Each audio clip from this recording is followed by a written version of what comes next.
Hello, everybody. My name is Márjory. I'm a senior lecturer in artificial intelligence at the Sheffield-Hallam University.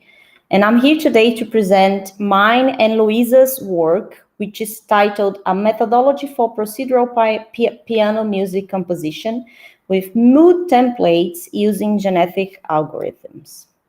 So I'd like to start talking about music generation, automatic music generation. So when we think about music, until quite recently, music was something that was understood to be very much a human creation. So you didn't really think about creating something like listening to something. You don't really associate it with an automatic creation, with something else that is not a human that created that piece of music.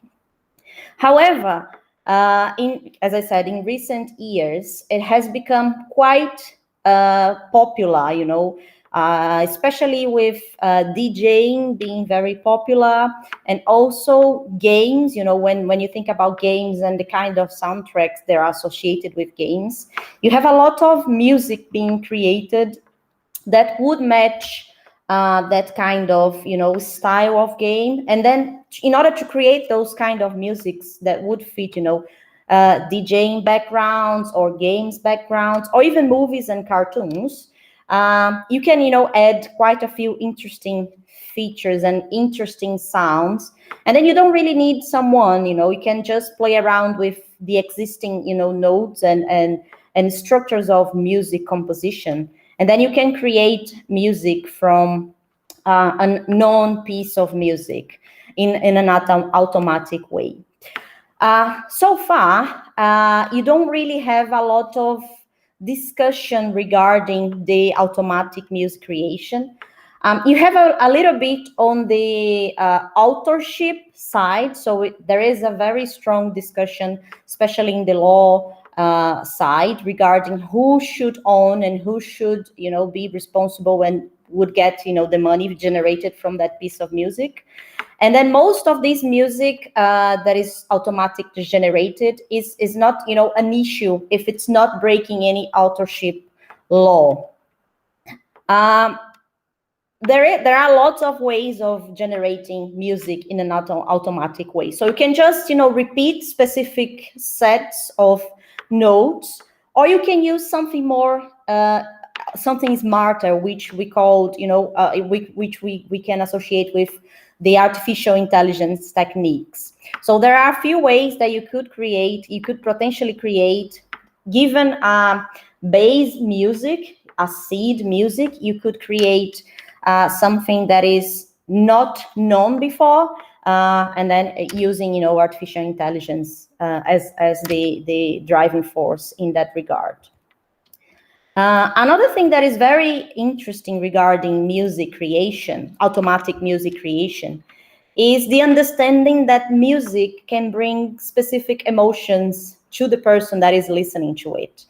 And again, I have to list games, movies, cartoons, these kind of pieces of art. They very much try to have not only visual impact on the person that is consuming them, but also audio impact. And this is normally associated with the moods and the understanding of the emotions from a psychological point of view.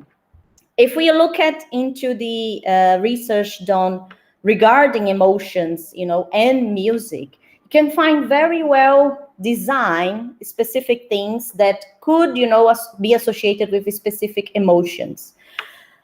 So you can have, a specific the way the music is growing or evolving, it's going to make the person happier, or the way the music, the tone is lower, can make the person more sad or is scared. So the music is a very important element in this experience when you are consuming this kind of, media like music, audio, movies, games, and stuff like that.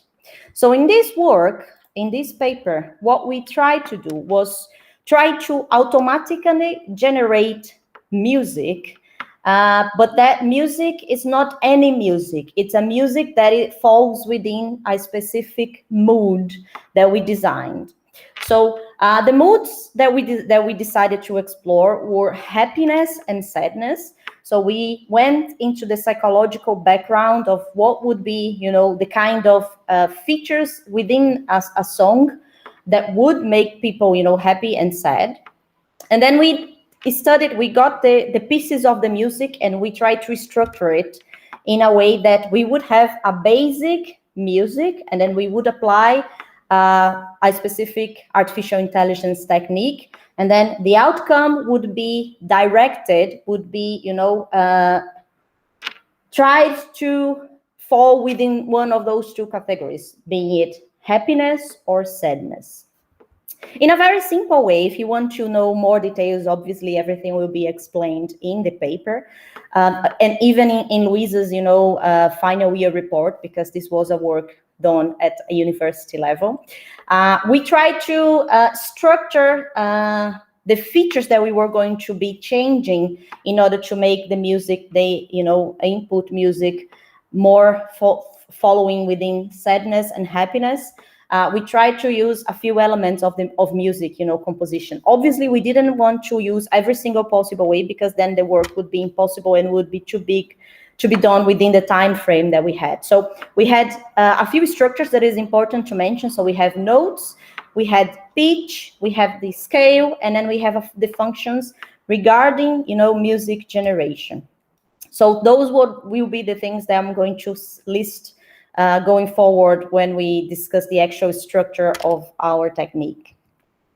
The technique that we decided to use in this context was genetic algorithm. So genetic algorithm is, I think, the most famous evolutionary learning technique. So it was based on Charles Darwin theory of evolution, of natural selection, and it looks at a problem and tries to optimize it. So it will try to fit the possible solutions that you give it as input to something that it would fit a specific function that you have to design in order to analyze the quality of the list of inputs, so that we call chromosomes.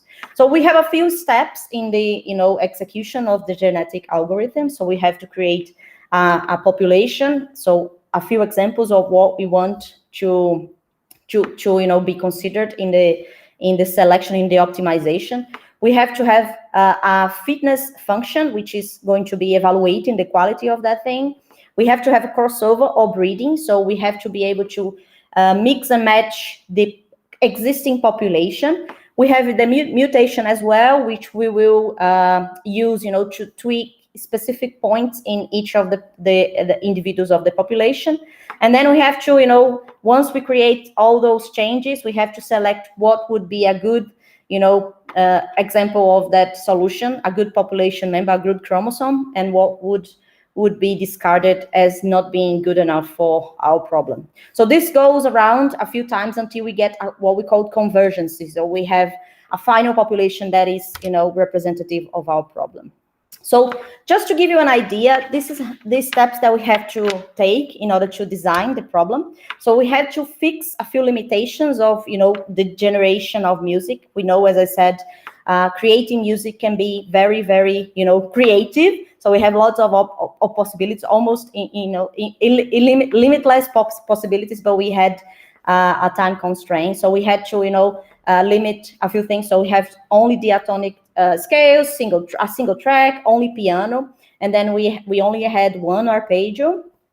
So the initial population was created. So we had to have a few possible solutions. So we had, fixed BPM and a scale and tempo. We had random notes and then a uniform pitch. For the selection criteria, we have to evaluate the similarities of the existing population, and then we did that using the Euclidean distance. For the crossover, the breeding, we used, we made crossovers in specific parts of the generated solution. So in the scales and the melody and the harmony, but nothing else. We didn't break specific scales. We didn't break within the melody, and we didn't break within the harmony. And then the mutation, we selected specifically the signature of each piece, the rhythm, and then the pitch. So those were the places where we would apply the mutation.